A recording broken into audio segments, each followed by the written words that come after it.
they're making movies to justify their way of life. I mean, I wonder what type of take on relationships would be produced by somebody who'd been with one woman for 40 years. Right. Right. Like there seems to be kind of a fatalistic thread in Woody Allen's work in this movie that, you know, boys will be boys and girls will be girls, and will, you know, screw each other over and screw each other's wives, and will get nicked and maybe shot a little bit, and this is just the way of the world. Right, right. Well, that, you know, I think, you know, that for sure is a kind of Woody Allen sub-theme. But I would say even if you didn't think of a lot to say when you came out of the movie, you got to use the word flummoxed twice. Right now. Now, that is very rare, Levy, that person gets to use that word even once to deploy it. So to get to use it twice, I think we've actually accomplished the purpose of our dialogue at this point. But what were some of the other models for relationship that you saw in the movie? So let's look at it. Yeah, that'd be fun. So what do we have so far? We have the kind of model of partnership, but partnership revolving around shared creativity. That's kind of model one. Right. You know, the second model is what I might call the Balabatish model. You know, Balabatish being that wonderful, you know, Hebrew Yiddishized word, you know, Bal Habayit, which means, you know, the Buddhist term for it would be a householder.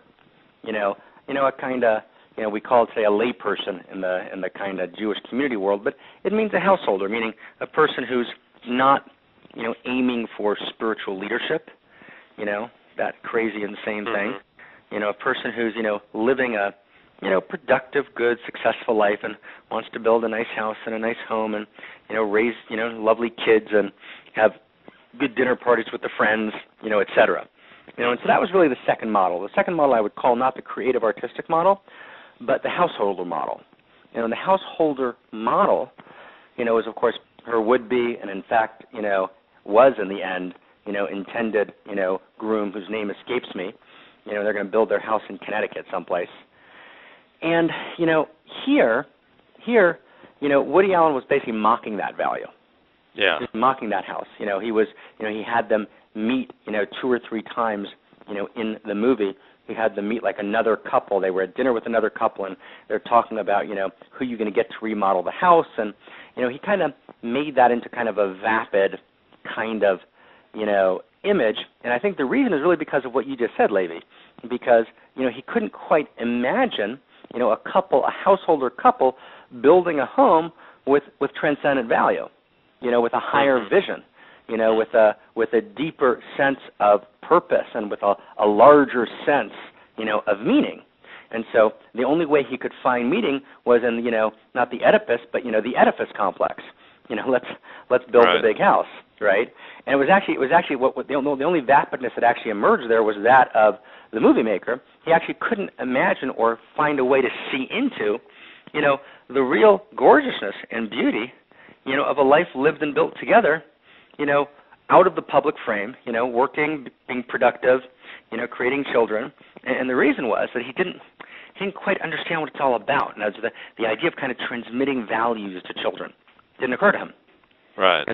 You know, the idea of, you know, a chain of generations, you know, standing for, incarnating, personifying, you know, sets of ideas and values, you know, the ideas of faith history that stand against power history, you know, the idea of integrity that stands against, you know, the trammeling, you know, of the weak.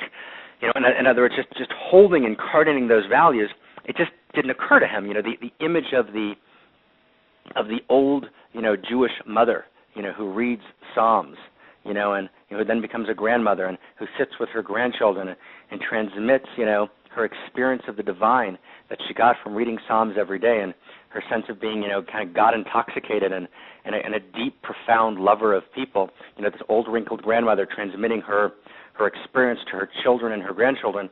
He just couldn't come anywhere near that. And so the only thing he could do was to caricature, you know, and mock, you know, the emptiness of, you know, the householder model, you know, and make it appear to be but an Oedipus complex, which, you know, I think you're completely correct in your analysis. It was really more of a reflection of the limits of Woody Allen's imagination than the limits of genuine possibility. Right. So that I think would be maybe the second model. the second model. But I mean, Levy, before we go to a third model, I mean, Levy, let's get real here. You know what I mean? And between you and me, we've each been married an average of 1.5 times. Yes. You know what I mean? So I mean, Levy, we got to get you to a wedding, man. Yes. You know, I mean, it's like, you know, we got to get this moving here.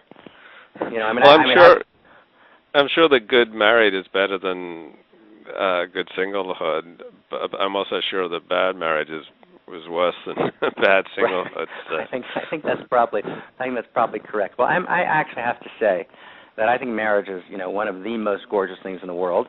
But I haven't been particularly successful at it at this stage of life. But I intend to actually do it again with God's help. I don't have any particular intended in mind. But you know, for all sorts of reasons, you know, I didn't engage it in the right way and with the right people. All bless them all.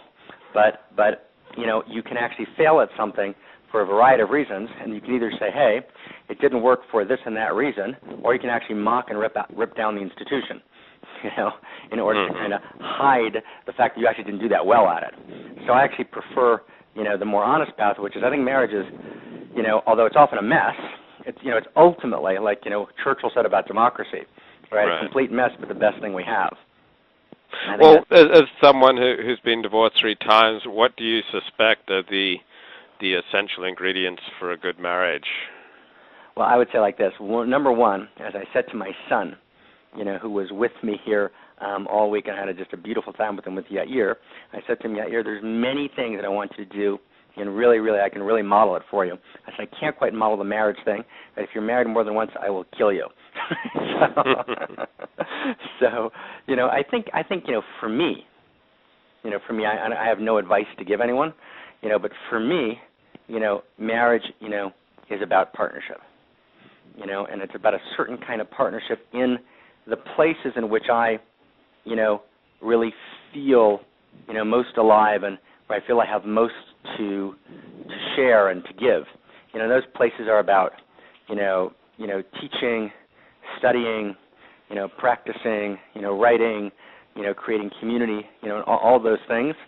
And for me, one of the things I've learned is that I need to, you know, marry a person who's willing to be, you know, my full partner in the world, and who's really a kind of, you know, a profoundly equal partner, you know, with her own teaching, with her own Torah, you know, and a person who really can also, whose no I can respect. There's a very, very beautiful idea in the Torah that a woman's a helpmate against you, right? You know, and so a helpmate against you, of course, means very beautifully, but if the person actually can't stand against you, then you actually remain lonely, right? It's not good for a human being to be lonely. I will create a helpmate against you. Let's work it out here. You know, and the deep resolution is that actually to move beyond loneliness, we need to be with a person who's really an equal other, you know, who we kind of respect profoundly, you know, in the areas that are important to us. And for me, you know, many areas are important, but for me personally, you know, like a deep partner in the world, you know, is something that I wouldn't suggest as a model for most people. But for me, I've learned that it's important, and that's really where I went wrong. And I really married people who weren't able to do that, then I kind of asked them to do that anyways, you know. And that's always an unfair thing to do to someone. You can't ask someone to be what they're not. You know, they need to be the beauty that they are. So that's in my particular case. But Levi, what's your excuse? I mean, Levi, how old are you? You're 42, right? 42. 42. So if there's anyone listening here, you know, please call me. I'll give you all the vital information. I mean, I think you've never been married, have you? Never been married. Levi, 42. Yeah, at 18, the Talmud says your bones begin to rot. Wow. I don't know. What, is there a way to contact you if someone's interested? I heard. You know, we'll have to work that out. Okay. So that's model 2. Yeah. What's model 3? That's the householder model. Okay. So our first model is the partnership model expressed in the kind of creative fire. That's one. Our 1A that he didn't do was a partnership model, you know, which is kind of partnership in values and personal spiritual evolution, ethical growth. Right. Model 2 is kind of the householder model, you know, and we, you know, that was level 2 or number 2, and our 2A is the actual, you know, we viewed, you know, Woody Allen as, you know, creating a kind of shadow of that model, you know, a kind of caricature of that model, but the genuine building of a home, you know, all of its depth, you know, the home, not the